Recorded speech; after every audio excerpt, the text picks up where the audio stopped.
ये 10 लक्षण भगवत प्राप्ति करने वाले उपासक के हृदय में जागृत हो जाते हैं। बहुत ध्यान से सुनना। ये 10 लक्षण जब प्रकट होने लगे तो जान लेना कि अब हमारा परम सौभाग्य उदय होने जा रहा है। बस हम भगवत साक्षात्कार के नजदीक हैं।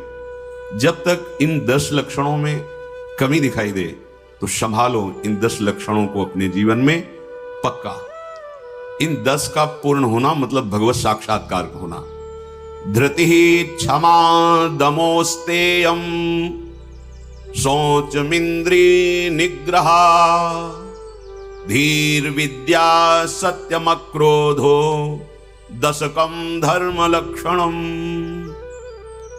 धृति सबसे पहला है। धृति किसी भी प्रकार का संकट, अपमान, विपरीतता, प्रतिकूलता, दुख आ जाए, पर जो हमने भगवत प्राप्ति का लक्ष्य लिया है, चाहे गृहस्थ हो या विरक्त हो, भगवत प्राप्ति का लक्ष्य लिया है, अब वो नहीं छूट सकता, चाहे कुछ भी हो जाए। पहला लक्षण स्वीकृति इसीलिए कहा है। बहुत जोर की बात है। खुली वस्तु रखी है, बिगड़ी जन्म अनेक की अब वहीं सुधरे आज हो ही राम। यह स्वीकृति बहुत बड़ी बात है। अपने लोग देहाभिमानी हैं तो क्रियाओं पर संतोष करते हैं, क्रियाओं पर विश्वास कर लेते हैं कि मैं ये कर रहा हूं, इसके फलस्वरूप ऐसा मिलेगा। लेकिन उस सब करने का फल होता है होना, और वो सत्संग से प्राप्त हो जाता है एक क्षण में। इसीलिए स्वर्ग सुख, मोक्ष सुख, मर्त लोक के सुख की बात क्या, सत्संग के समान नहीं रखा गया। तात स्वर्ग अपवर्ग सुख धरी तुला एक अंग, तूलन ताहि सकल मिली जो सुख लव सत्संग।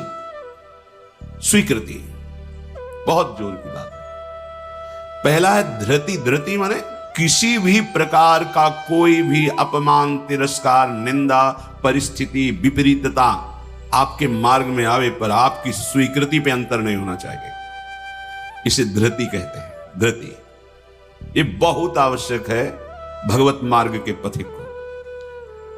जो स्वीकृति की हुई है उस पे कोई विक्षेप नहीं पड़ना चाहिए। जो होना सो हो जाए, स्वीकृति नहीं बदलनी चाहिए। बस तुम्हारा ये था माम प्रपद्यन्ते तास तथैव भजाम्यहम्। कोई भी परिस्थिति, कोई भी विपरीतता, कोई भी अपमान हमारी स्वीकृति में अंतर नहीं डाल सकता। मृत्यु स्वीकार करना अच्छा है, पर स्वीकृति पे अंतर नहीं आना चाहिए। वही स्वीकृति भगवत प्राप्ति करा देगी। गोस्वामी जी बाद में सब बातें कह रहे, पहले कह रहे बिगड़ी जन्म अनेक की अब वहीं सुधरे आज। हमारी धृति इतनी कमजोर है कि प्रतिकूलता के आभास मात्र में हम छोड़ देते हैं। प्रतिकूलता तो आई नहीं, प्रतिकूलता के आभास, शायद प्रतिकूलता आ जाए, इससे हम भाग पड़ते हैं। ये कायरों का मार्ग नहीं है भगवत प्राप्ति। अज्ञान को छोड़िए। क्या तुम प्रभु को छोड़ दोगे तो दुखों से बच जाओगे क्या? जो कुछ लिखा लिलाट दुख सुख देह संग, भुगते गो जहां जाएगो या सिद्धांत अभंग। या सिद्धांत अभंग तजत क्यों धीरज प्राणी। यही धृति। तजत क्यों धीरज प्राणी, वृंदावन परिहरे प्रिया प्रीतम रजधानी। स्वामिनी जी के महल को, स्वामिनी जी के चरण आश्रय को छोड़कर तुच्छ विषयों की तरफ कदम बढ़ा देना, स्वीकृति आपकी बहुत कमजोर है। बिगड़ जाएगा, ये जन्म बिगड़ जाएगा। पता नहीं किस युग में ये स्वीकृति का अवसर मिलेगा कि नहीं मिलेगा। कितना भी संकट आवे, धैर्य नहीं छोड़ना। सब कुछ सहना है, राधा राधा कहना है। नियम बना लो, जीत जाओगे। काल पर भी विजय प्राप्त कर लोगे। विश्वास करो, ये मंत्र मान लो, सब कुछ सहना है। राधा राधा कह, राधा राधा। आपको सराहेंगे, आपको चाहेंगे, आप जो मर्जी आवे सो करो। सराहेंगे आपको, कोसेंगे नहीं। आपको सराहेंगे और आपको ही चाहेंगे। हम आपसे तन मन प्राण सर्वस्व समर्पित करके प्रेम करते हैं। ये प्रेम मार्ग की बात। भगवत प्राप्ति करना है तो पहली बात है ये धृति। ये धैर्य रखो। ये नहीं देखा जाता, धैर्य नहीं दिखाई देता। धैर्य नहीं, जरा सा विचलता हुई भाग पड़े। कहां भागोगे? जिधर भाग के जा रहे हो उधर तो विचलता का समुद्र है। यहां तो विचलता तुम्हें अविचल स्थिति प्रदान करने के लिए है। यहां का भय तुम्हें निर्भय पद प्रदान करने के लिए है। और इस भय को स्वीकार करके भाग रहे हो तो महाभयावह प्रवाह है संसार का, बहते चले जाओगे। अभय होए जो तुम्हें डेराई। धृति, जो धृतिवान है, लौकिक पारलौकिक सारी संपत्तियां उसके चरणों में झुकने लगती हैं। देख लो, शब्द पर ध्यान दो। जो धृतिवान है, धैर्यवान है, हर कष्ट सहता है, तो आगे जो मार्ग है बोले लौकिक और पारलौकिक सारी संपत्तियां उसके चरण चूमती हैं, क्योंकि वो धैर्यवान है। अगर धृति नहीं है तो परमार्थ का भेष भले हो, परमार्थ की स्थिति नहीं होगी। इसीलिए भगवान कपिल देव जी ने माता देवहूति जी से कहा, जो आसक्ति संसार के बंधन का कारण है, वही आसक्ति यदि महात्माओं के चरणों में हो जाए तो मोक्ष का खुला हुआ द्वार है। तो वो महात्मा कैसे होते? तो सबसे पहला शब्द था तितिक्षवः। महान सहनशील होते हैं संत जन। तितिक्षवा, यहां धृति, ऐसा धैर्य कि कोई भी विचलित ना कर सके। बहुत गंभीरता से, इसीलिए इसमें रुके हुए हैं। बहुत गंभीरता से पहला लक्षण है भगवत प्राप्ति का। जिसके अंदर ये 10 लक्षण आ गए तो भगवान प्रकाशित हो जाते हैं हृदय में, क्योंकि वही परम धर्म का स्वरूप है। भागवत धर्म में चलने वाले या कोई भी धर्म स्वीकार करे तो धृति जरूर आनी चाहिए। अगर धृति नहीं, आप पातिव्रत धर्म, एक पत्नी व्रत धर्म, जो जहां जिस धर्म में, तो उसको धैर्य धारण करना पड़ेगा। बिना धृति के धर्म का पालन नहीं होता। फिर ये तो परम धर्म, महाभागवत धर्म, प्रेम धर्म, इसमें तो कष्टों की परवाह करे तो योद्धा कैसा। अगर अनुकूलता, प्रशंसा, मान और सुख की चाह है तो परमार्थ का पथिक कैसा। अभी भ्रम में है वो। किसकी अनुकूलता? किसकी अनुकूलता? शरीर की। चाहे जितना अनुकूलता देते रहो, नष्ट होगा। इसकी अनुकूलता नहीं। श्री कृष्ण अनुकूल ले।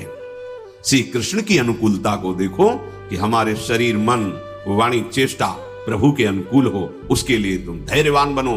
चाहे जितनी निंदा हो, अपमान हो, तिरस्कार हो, संकट आवे, विपत्ति आवे, परवाह नहीं। तो हर विपत्ति संपत्ति बन जाएगी। देख लेना, लिखा है कि जो धैर्यवान होकर परमार्थ में चलता है तो लौकिक और पारलौकिक सिद्धियां और सफलता उसके चरणों में आ जाती है। श्री राधा किंकरीणाम लुठति चरण यो रद्भुता सिद्ध कोटि, करोड़ों प्रकार के वैभव सिद्धियां उसके चरण दास्ता में आ जाती है, हाथ जोड़े खड़ी रहती है जब सेवा की आज्ञा हो। दूसरी बात है, दूसरा लक्षण है क्षमा। अपने साथ कोई बुराई कर रहा है, भगवत प्राप्ति करनी, तो संसारिक आदमी इन बातों को समझ भी नहीं सकता, क्योंकि उसका उद्देश्य अंतःकरण धर्म में अहम ममत्व स्थापित करके भोगों को भोगना और उसी में सुखी होना है। अभी अज्ञान है, वो नहीं समझ रहा। ये परमार्थ के पथिक की बात है। क्षमा, ये इसलिए बोला, वो सामने वाला हमको ऐसा बोलता है, हम चुप रहेंगे। कैसे चुप रह सकते हैं? सामने वाला कौन है? अगर तुम संसारी हो तो संसार है, और परमार्थिक हो तो तुम्हारा आराध्य देव है। तुम्हारी वही तत्व दृष्टि होनी चाहिए जिसकी प्राप्ति के लिए निकले हो। कब करोगे? किस जन्म में करोगे? अभी इसी क्षण से अभ्यास शुरू करो। क्षमा, अपने साथ बुराई करने वाले को दंड देने या दिलाने की पूरी शक्ति होने पर भी, दंड देने या दिलाने की आज्ञा करते ही विध्वंस मच जाएगा।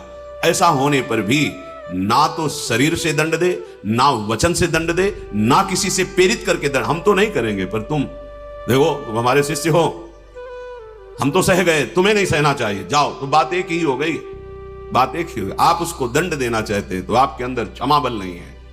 करत जे अनशहन निंदक तिनहु पे अनुग्रह। ना इस लोक में तुम्हें दंड मिलेगा और ना परलोक में दंड मिलेगा।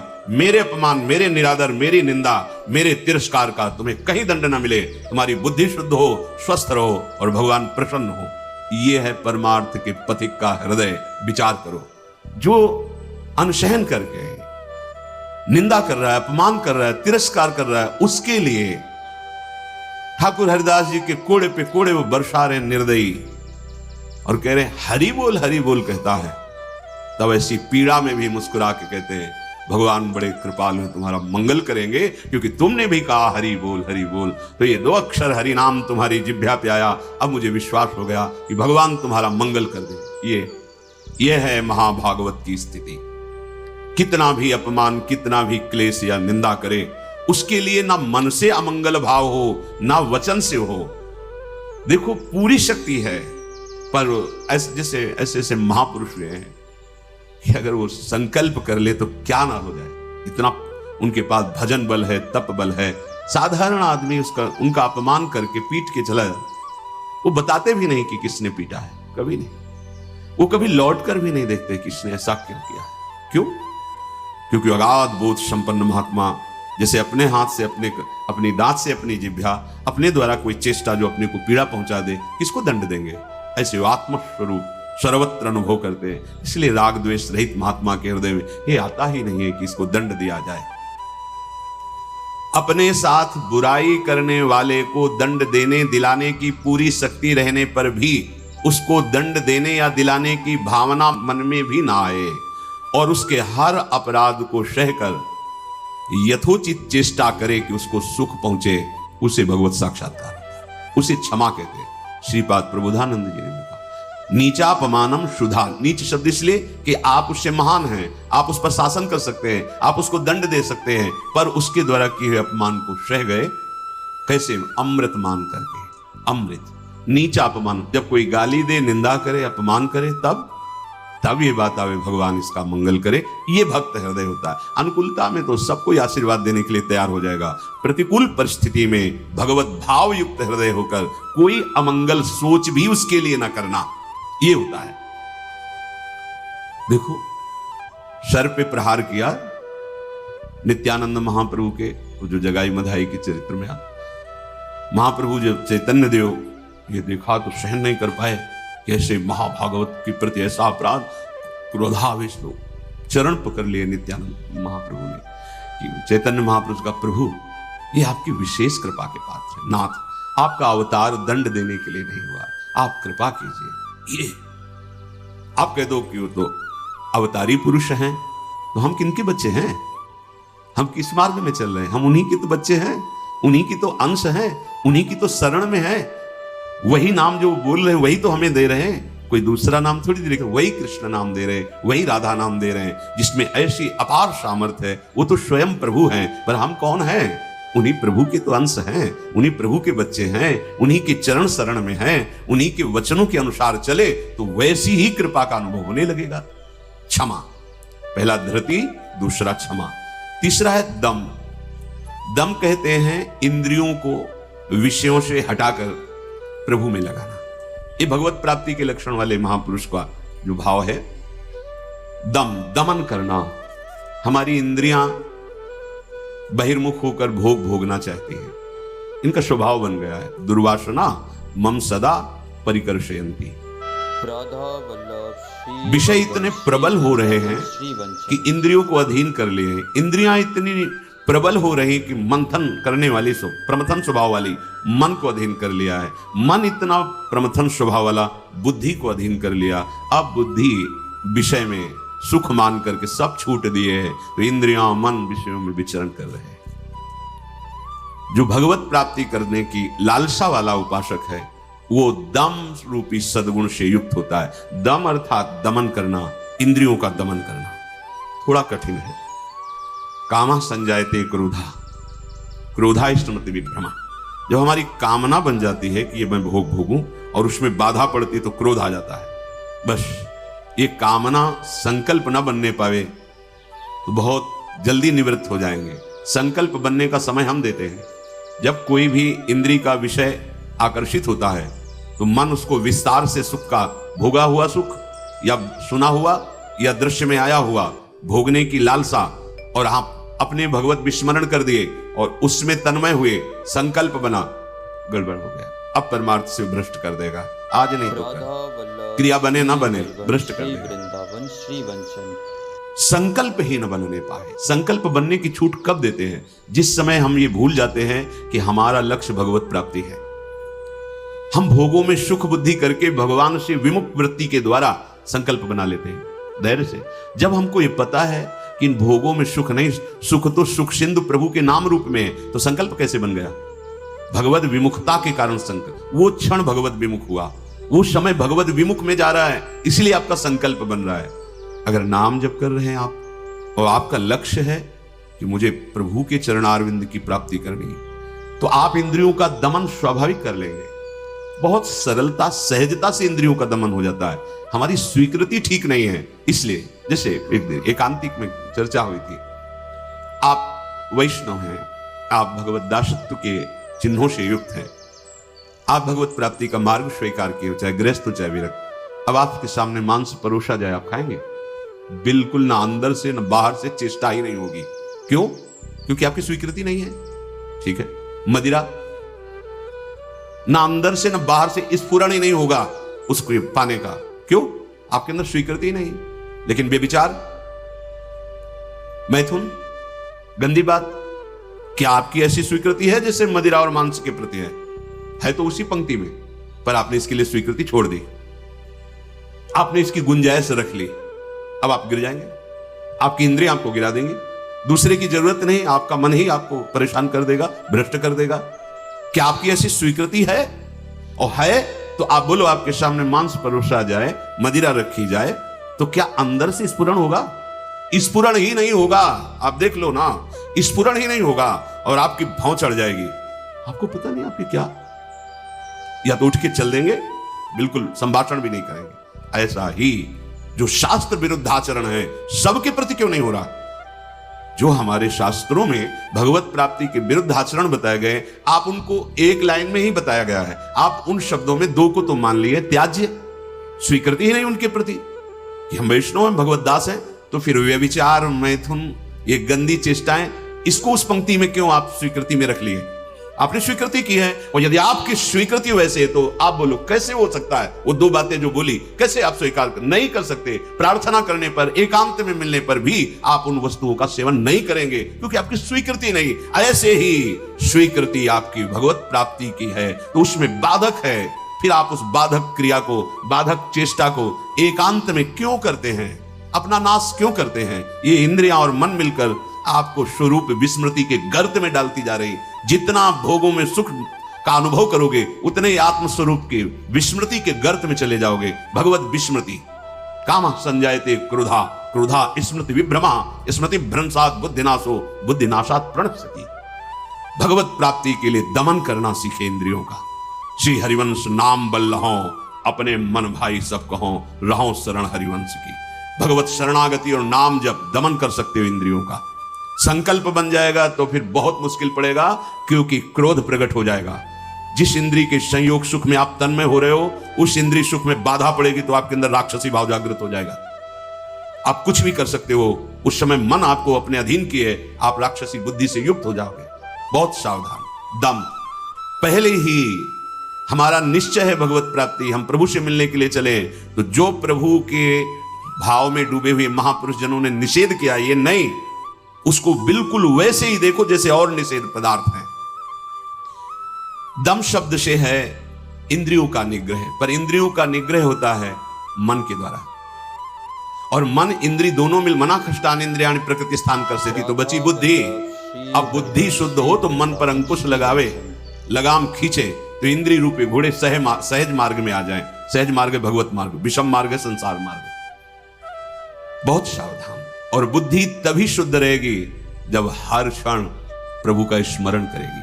भगवान से वियोग प्राप्त हुई बुद्धि, वियोग माने भगवान से विलग हुई बुद्धि शासन नहीं कर सकती मन और इंद्रियों पर, और भगवान से योग को प्राप्त हुई बुद्धि इनको अपने शासन में रखेगी। तो बुद्धि योग कैसे बने? तो तेसाम सतत युक्तानाम भजताम प्रीति पूर्वकम तो ददामि बुद्धि योगम तम येन माम उपयांति थे। श्री भगवान के वचन। अगर तुम सतत भजन कर रहे हो तो बुद्धि भगवान से युक्त हो जाएगी, भगवान में तन्मय हो जाएगी, इतनी सामर्थ्यशाली हो जाएगी, जहां चाहेगी वहीं रथ को खड़ा कर देगी। लगाम है मन, घोड़े हैं इंद्री, शरीर है रथ, बैठा है जीवात्मा और हाँक रहा है सारथी बुद्धि। ईश भजन सारथी सुजाना, अपने आराध्य देव का सतत भजन मानो सुजान सारथी मिल गया है। अब मन रूपी लगाम को शासन में, तो घोड़े अपने आप सही मार्ग में। इंद्रियों का दमन अर्थात मन का निग्रह, अर्थात बुद्धि का परमात्मा में निरंतर जुड़े रहना। निश्चय में भजन होना चाहिए, बुद्धि कार्य निश्चय, भजन न छूटे। जीत गया आप, तीसरे गुण दम को प्राप्त हो गए। चौथा अस्तेय, चोरी का स्वभाव ना होना। मन से, वाणी से, शरीर से किसी भी प्रकार की चोरी ना करना। फूल लेने जा रहे हैं प्रभु, जनक जी के यहां निमंत्रण में आए हैं, विश्वामित्र जी को आमंत्रित किया गया है। फूल केवल है, कोई और वस्तु नहीं है। और आप देख लीजिए उस प्रसंग में प्रभु मालियों से पूछते हैं, क्या मैं अपने गुरु सेवा के लिए कुछ पुष्प ले सकता हूं? स्वीकृति नहीं। हमारा स्वभाव बिगड़ गया है, बहुत सावधानी की जरूरत है। सोचते हैं कि हम चोरी करके दूसरे का धन, दूसरे का सुखी हो जाएंगे, कभी नहीं होगे। अधर्माचरण करने वाला कभी, आपको थोड़ी देर हर्ष होगा, हर्ष शोक में परिणित हो जाएगा, शोक भयानक दुख पैदा कर देगा। बहुत सावधान, सिद्धांत को समझो और भगवत मार्ग में चले हो तो ऐसा होना ही नहीं चाहिए किसी भी तरह से। और ये वस्तु बहुत अच्छी लग रही है, नहीं, आज जो हमारी व्यवस्था कर रहा है कल व्यवस्था, हम व्यवस्था के लिए भगवत मार्ग में आए क्या? हम तो भगवत आनंद के लिए आए हैं। शरीर मन प्राण उनको समर्पित है, वो जाने। किसी भी तरह की मन से, वाणी से, शरीर से चोरी नहीं होनी चाहिए। दूसरे की बात हम सुनी तो सुन करके उसे अनुभव में उतारे, सुन के उसको दूसरों को बोलकर प्रभावित कर लेना, यह भी चोरी हो गई। महापुरुषों की बात, अमुक संत ने अमुक बात कही है, हम सब मिलकर उस पर चले भगवदानंद का अनुभव करने के लिए। अगर हम उस बात का केवल प्रयोग करते हैं दूसरे को प्रभावित करने के लिए और वासनाओं की पूर्ति के लिए, यह भी चोरी है। वो बात हमारे अंतःकरण को भगवदाकार करने के लिए है। सत्संग में उस बात को इसलिए कहते हैं कि वो बात हम सब धारण करें और भगवदानंद को प्राप्त हो। किसी भी तरह का मन में या तन में या वचन में ये छुपाव भाव, ये चोरी भाव, हम चाहते कुछ हैं और वाणी से कुछ बोल रहे हैं, वो ठीक नहीं है। अस्तेय, बिल्कुल छुपाव का भाव, चोरी का भाव नहीं होना चाहिए, न मन से, न वाणी से, न शरीर। भगवत प्राप्ति करने वाला उपासक जो मन में होता है वही वाणी में होता है, वही चेष्टा में होता है, तीनों में एक होगा। और जो विषयी जीव होता है उसके मन में कुछ और होता है, वाणी से कुछ और बोलता है, चेष्टाएं कुछ अलग दिखती है, ये ठीक नहीं है। जो मन में एक, वचन में एक, आचरण में वही, तीनों का मिलान कर लो, वही होता है अस्तेय। पहला था धृति, दूसरा क्षमा, तीसरा दम, चौथा अस्तेय, पांचवा है शौच। शौच कहते हैं पवित्रता को। उपासक को बाहर और भीतर दोनों से पवित्र होना चाहिए। अब सुंदरता बढ़ रही है लेप आदि से, वैसे पवित्रता नष्ट हो रही है, पवित्रता नहीं मिलेगी। शौचाचार का ज्ञान ही नहीं है, पशुता बढ़ रही है, पशुता। वही जूते पहन करके लघु शंका गए हैं, अवसर लगा तो उसी में शौच हुआ है, और वही जूते पहन करके भोजन पा रहे हैं, तो बुद्धि क्या हुई? पशुता आ गई, राक्षसीपना आ गया। आहार के समय पूज्य भाई जी महाराज और ग्रंथों में और बड़े संतों से बहुत पवित्र विचार होने चाहिए उस समय।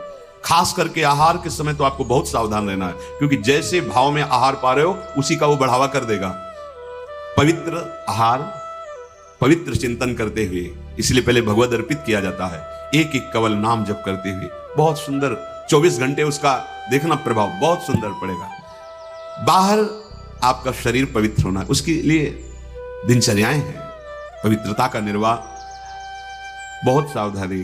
वो अब देखो ऐसे लोगों के आचरणों का अनुकरण किया जाता है जो शौच होकर जल ही नहीं लेते, वैसे क्या कहते हैं, हाँ टिश्यू पेपर, वाह।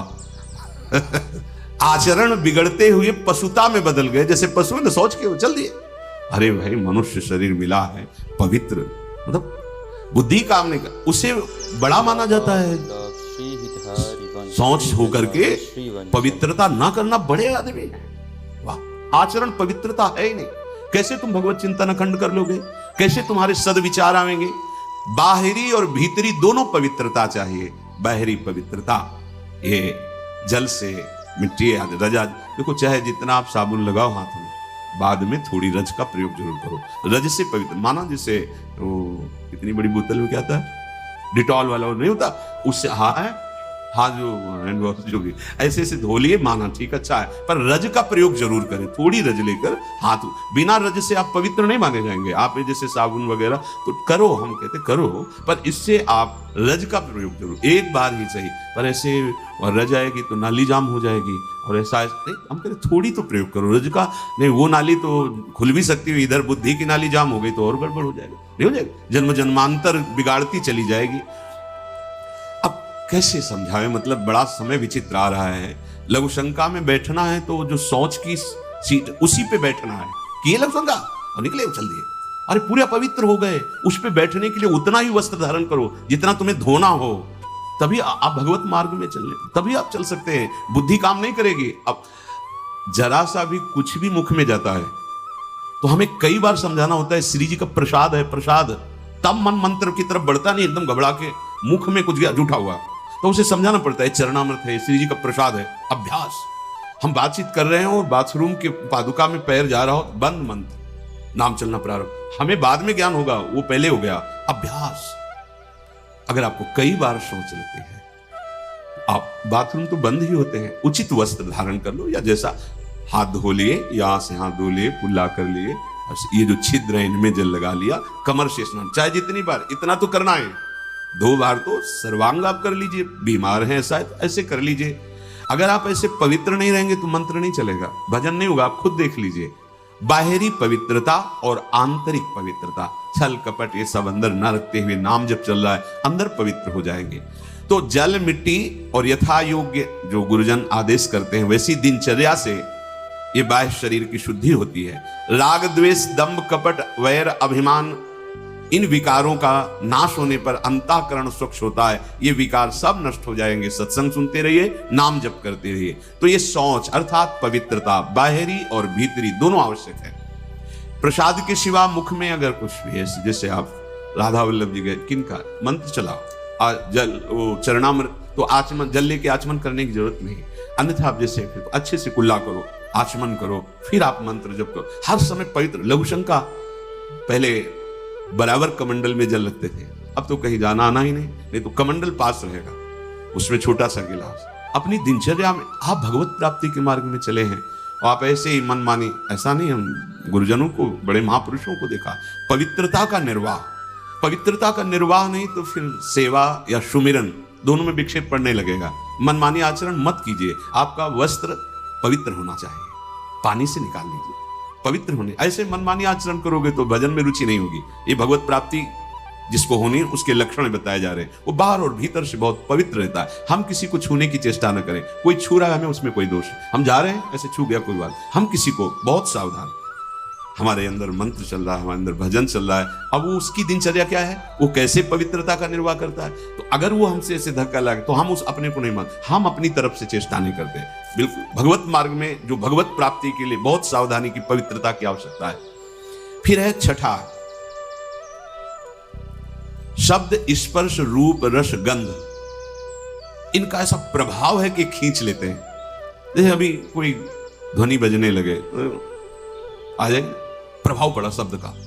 अभी कोई चीख दे, शब्द का प्रभाव पड़ा ना, ऐसे रूप का प्रभाव पड़ता है, ऐसे रस का प्रभाव पड़ता है, गंध का प्रभाव पड़ता है, स्पर्श का प्रभाव पड़ता है। इसी प्रभाव को जीत ले जो, बस ये बात। हमारा जो नाम चल रहा है, अब कुछ भी गाए, कुछ भी बजाए, कुछ भी शोरगुल हो, उस पे अंतर नहीं पड़ना चाहिए। हम रूप आशिक हैं प्रियालाल के, आप कोई भी रूप हो, हम स्वादी हैं प्रियालाल के उच्छिष्ट के, अधरामृत जो उनका उच्छिष्टामृत भुक्त वही हो। इसके अलावा कुछ भी अमृत भी हो तो हमारे लिए, हमारी गंध श्री जी के श्री चरणों में चढ़ी हुई तुलसी पुष्प, श्रीअंग का इत्र, प्रसाद माला आदि, बस। इससे क्या होगा, शब्द स्पर्श रूप रस गंध पर आप विजय प्राप्त कर लेंगे। सनकादि के लिए जैसे आता है कि शब्द स्पर्श रूप रस गंध पर विजय प्राप्त की हुई महापुरुष के भी घ्राणेन्द्री में जब प्रभु श्री हरि के श्री चरणों की तुलसी की गंध गई तो प्रेम विकल हो गए, ऐसा था। ये जो हमारी इंद्रियां स्पर्श सुख में, देह सुख, स्पर्श सुख में, रूप में, रस में, गंध में, शब्द में हमें भगवत प्राप्ति करनी, इसका हमें परिवर्तन करना होगा। हमें जहां भागवतिक शब्द श्रवणेन्द्रिय में पड़े तो नाच पड़ना चाहिए, प्रापंचिक शब्द तो उदासीन हो जाना चाहिए। भगवत भाव से सबके चरणों में प्रणाम, मेरे प्रभु सब इन रूपों में समाये हुए, ठीक है। ऐसे कोई रूप, और वास्तविक जब आप इतने महान रूप के प्रेमी भाव में चल रहे हैं तो कोई रूप आकर्षण नहीं कर सकता, नहीं कर सकता, है ही नहीं। देवलोक भूलोक रसातल सुनि कवि कुल मत डरिए, सहज माधुरी अंग अंग की कई कासो पट तरिए। कौन सा रूप? कोई भी रूप ऐसा ले कि चित्त में क्षोभ पैदा कर दे। कई बार विनोद में कहा है कि जैसे मकान में आग लग जाए तो कैसा दिखाई देता है, ऐसे ही जो रूप आशिक प्रभु के होते हैं, कहीं भी कोई भी रूप, बहुत सुंदर रूप नहीं। जितना सौंदर्य यहां से ब्रह्मलोक तक है, हमारे प्रभु के सौंदर्य सिंधु के बिंदु के एक सीकर से है। कोटि काम मूर्छित हो जाए ऐसे तो लालजू महाराज है। एक काम पूरे त्रिभुवन में तांडव मचाए हुए, करोड़ काम जिनकी मंद मुस्कान से मूर्छित हो जाए, वैसी जो लालजू की रूप लावण्य महिमा है, वो लालजू हमारी लाडली जो निर्तन भ्रकुटी, बदन अंबुज मृदु, सरस हास, मधु बोलन तो अति आसक्त लाल। तो अब ऐसे रूप के आशिक, ऐसे रूप की चाह करने वाले किसी रूप में वो प्रभावित हो जाएंगे। ये जो छठवां इंद्रिय निग्रह अर्थात शब्द, स्पर्श, रूप, रस, गंध, ये जो इंद्रिय के, ज्ञानेंद्रिय के 5 विषय हैं, इन किसी विषयों को भी भगवद विमुख होकर स्वीकार न करें। प्रभु से अर्पित है, जैसे विशेष विशेष गंध है, पर अगर प्रभु को अर्पित नहीं तो हमारी ज्ञानेंद्रिय उसे वो आ रही पर उसका महत्व नहीं है। और प्रभु में अर्पित है, हमारी प्रियाजू के श्री चरणों में चढ़ा हुआ है, ये पुष्प है, ये इत्र है, ये माला उनके श्रीअंग, अहो भाग्य, बार बार वो जीत जाएगा। फिर उसके घ्राणेंद्रिय को लुभायमान नहीं कर सकता। श्रवणेंद्रिय यदि प्रभु के जस को सुनने के लिए बावरों सो रस में फिरे, खोजत नेह की बात, तो विश्व का कोई भी शब्द उसे आकर्षित नहीं कर पाएगा। और रसेंद्रिय यदि प्रभु का केवल उच्छिष्ट भोगती है, वाकेंद्रिय केवल प्रभु के जस में है, आप जीत गए शब्द, स्पर्श, रूप, रस, गंध। बहुत सुंदर बात है, हम यहीं फंस जाते हैं। देखो, एकांत में आप कौन सा शब्द सुनते हैं? बिल्कुल खुली बात है, सभा में तो हम गान कर रहे हैं, लेकिन एकांत में कौन शब्द आपको प्रिय है? अगर एकांत में आपको नाटक, नौटंकी, नाना प्रकार के प्रापंचिक विषय सुनने और देखने में रुचि है, तो अभी आप इंद्रिय निग्रह नहीं कर पा रहे हैं। अभी आप भगवत दर्शन की लालसा वाले उपासक नहीं हैं। समझिए, आपका लक्ष्य भगवत प्राप्ति है। आप अपने मन को समेटकर इंद्रियों सहित भगवान के चरणों में समर्पित करने की तैयारी कर लिए। आप कुछ नहीं, अब तो विश्वंभर भगवान को समर्पित कर दो, पूरा विश्व वो देखे, आप उनको देखो, आप उनके चरणों का चिंतन करो। ये जो भगवत प्राप्ति के लक्षण की बात है, ये जन साधारण नहीं समझ सकते, इसलिए सावधान करके कह रहे हैं। आपका लक्ष्य बन गया भगवत प्राप्ति, तो आप ऐसे शब्द ना सुने जो आपके मन को खींच ले, ऐसे रूप को न देखें जो रूप राशि के दर्शन के लिए हृदय लालायित करना चाहते हैं हमारे मन को, हमारी इंद्रियों। ऐसा कोई रस, ऐसे कोई घ्राणेंद्रिय का विषय, ऐसा कोई स्पर्श जो आपको भ्रष्ट कर दे अपने मार्ग से, सावधान। पर जो भगवत प्राप्ति की लालसा वाला होता है, वो शब्द, स्पर्श, रूप, रस, गंध, इस पर विजय प्राप्त किए होता है या विजय प्राप्त करना चाहता है। 7वां धी है। धी अर्थात बुद्धि। आपका आहार सात्विक होगा, संग सात्विक होगा, शास्त्र सात्विक होंगे, वार्ता सात्विक होगी, तो आपकी बुद्धि भी सात्विक हो जाएगी। जो रोज सत्संग सुनता है, सत शास्त्रों का अध्ययन करता है और प्रभु का नाम जप करता है और विचारवान है, विचारवान, वो बुद्धि भगवत प्राप्ति की योग्य हो जाती है। ध्यान दीजिए, जो रोज सत्संग सुनता है, सत शास्त्रों का स्वाध्याय करता है, भगवत भजन अर्थात नाम जप करता है और विचारवान है। कोई भी चेष्टा, कोई भी क्रिया बिना विचारे नहीं, विचार बिना विचारे जे करें चे पाछे पछताए। हमें विचार करना है, ये जो हम सोच रहे हैं, जो हम करने जा रहे हैं, शास्त्र सम्मत है? नहीं, तो फिर नहीं। जिसमें निरंतर प्रभु में मन लगाने के सहयोग हो, ऐसा बुद्धि निश्चय करने वाली, वो भगवत प्राप्ति की योग्य हो जाती है। हमें वही सुनना है, वही देखना है, वही बोलना है, वही चेष्टा करनी, जिससे हमारा भजन बढ़े, भजन सुरक्षित रहे, भजन पच जाए। ये सारा क्षेत्र बुद्धि का है। बुद्धि में विवेक है, वो बढ़ाएगी भजन, बचाएगी और पचा लेगी।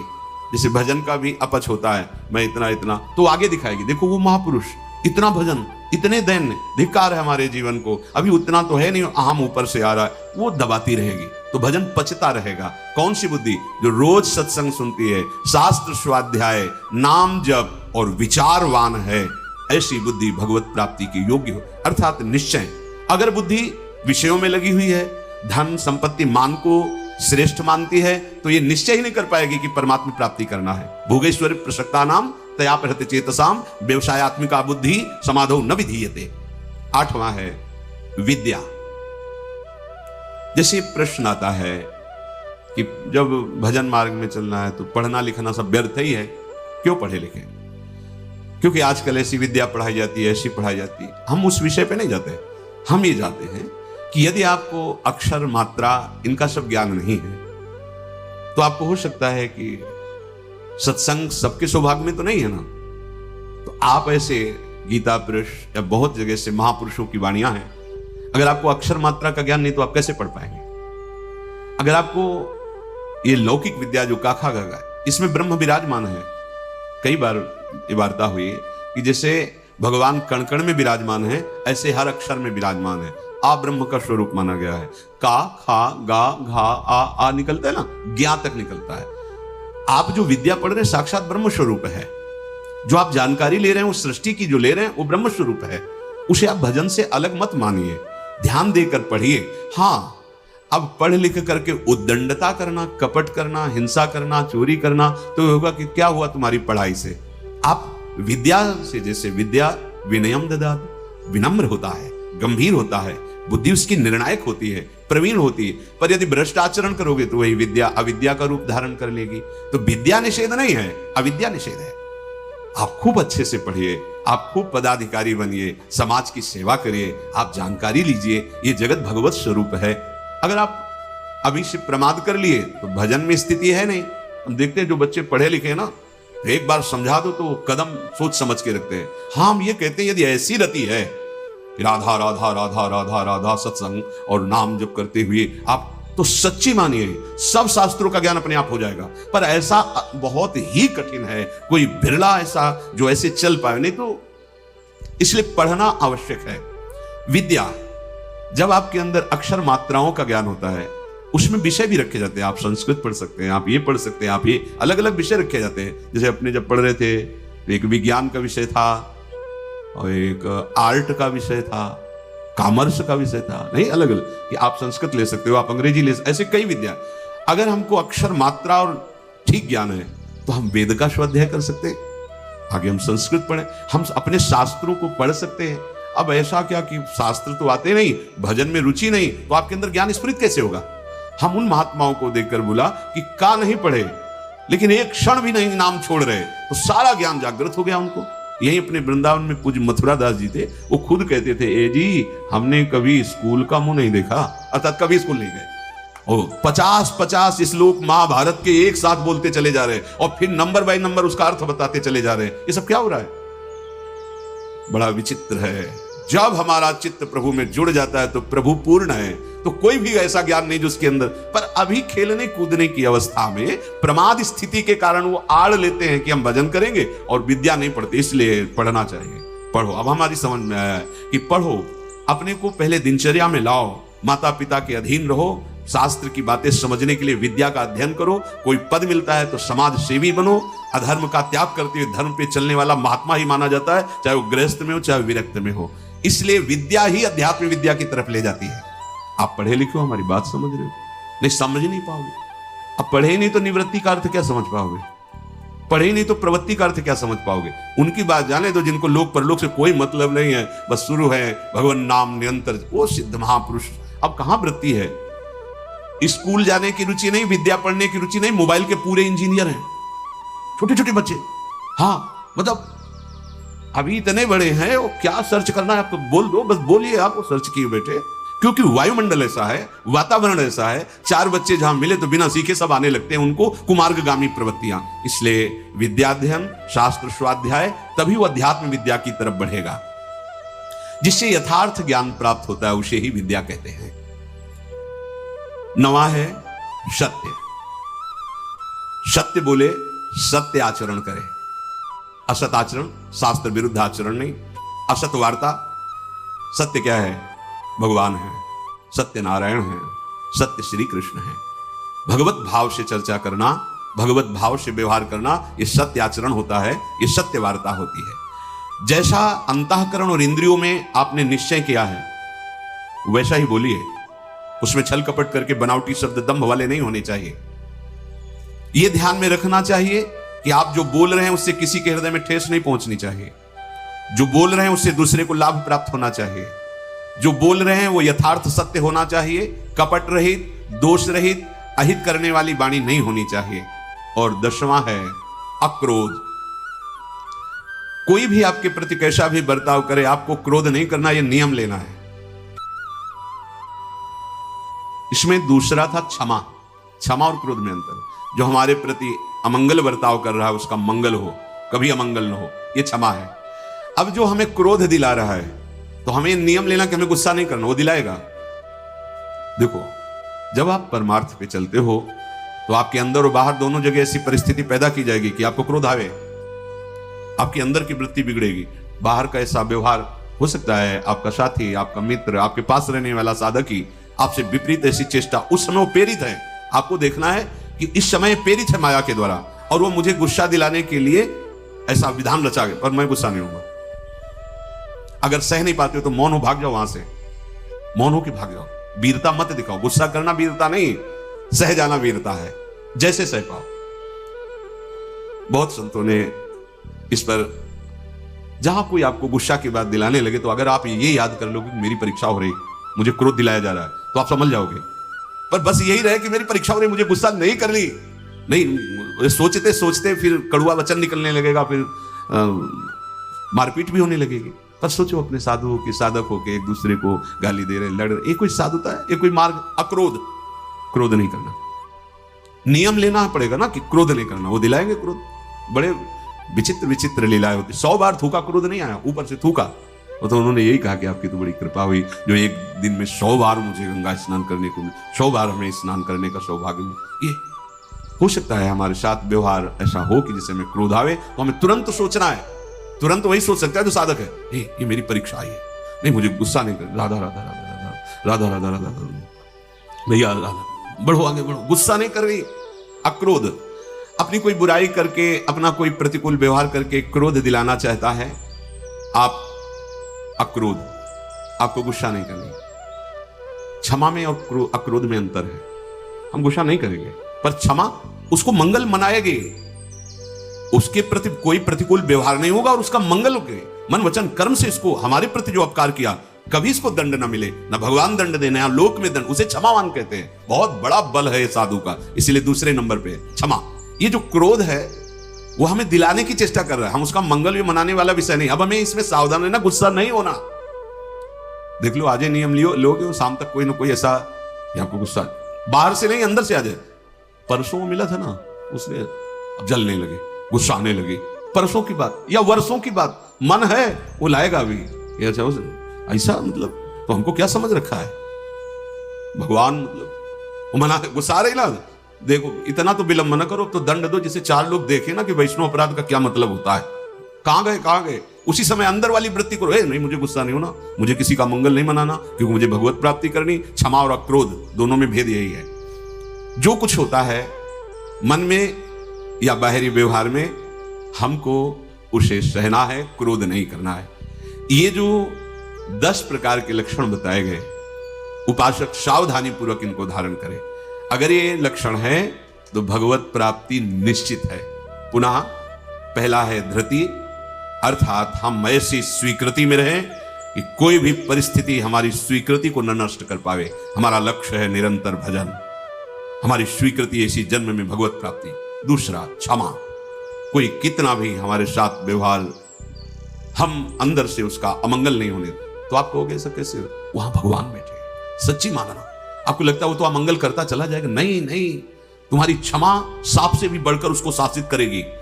उमा क्षमा साप होते भारी, अपने कर्म जाय अपकारी। अगर आप लड़ गए, आप ऐसे कटु वचन बोल रहे हैं तो शायद उसका सुधार ना हो, लेकिन आप सह गए तो ये क्षमा जाकर के उसको जो दंड देगी वो सुधार पे आए, उसका मंगल नहीं होगा और उसको ऐसी जलन, ऐसी दंड स्थिति देगी कि वो सुधर करके मार्ग में चलने लगेगा। तीसरा दम, इंद्रियों का, मन का दमन करना, और ये बुद्धि से होता है। जब नाम जप करोगे, बुद्धि योग बना रहेगा, तो मन का भी दमन होगा, इंद्रियों का भी दमन होगा। आस्ते मन वाणी शरीर से किसी भी प्रकार की चोरी ना करना।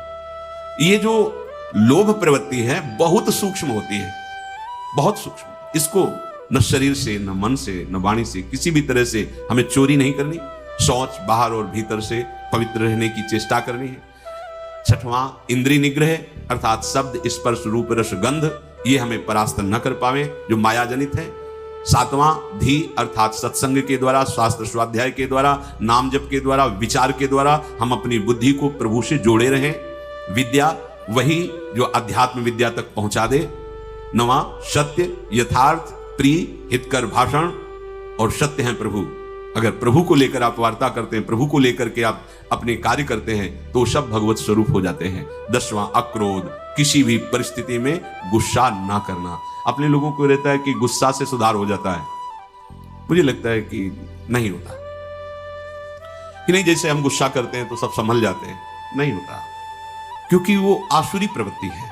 आसुरी प्रवृत्ति से ना अपना मंगल होगा ना सामने वाले का। हाँ, भगवत भाव रखते हुए अगर वो नाटक है तो कोई बात नहीं, गुस्सा का एक नाटक होता है वो ऐसे ऐसा, पर अंदर ना जलन है, ना अंदर द्वेष है, ना घृणा है। ये आप देख लो, ऐसा नहीं कि भरपूर गुस्सा हो गए फिर इसके बाद सिद्धि दिखाई कि हम तो नाटक कर रहे थे। वो भगवान अंदर बैठे हैं, वही भगवत प्राप्ति की बात है। बिल्कुल उसके प्रति भगवत भाव है, बिल्कुल कोई जलन नहीं किसी तरह की, और किसी तरह की अभद्र वाणी नहीं है। और आप शासन, आप ऐसा नहीं करना चाहिए आपको, अगर आप ऐसा करते हैं तो आप चलिए बाहर निकलिए, खड़े होइए। वो केवल सुधार के लिए माना जाएगा, जहां अंदर जलन नहीं हुई, अभद्र वाणी नहीं हुई और आपका भगवत भाव है। ये अक्रोध स्थिति में भी ऐसा आप बाहर दिखा सकते हैं, पर ये स्थिति छोटी मोटी नहीं है।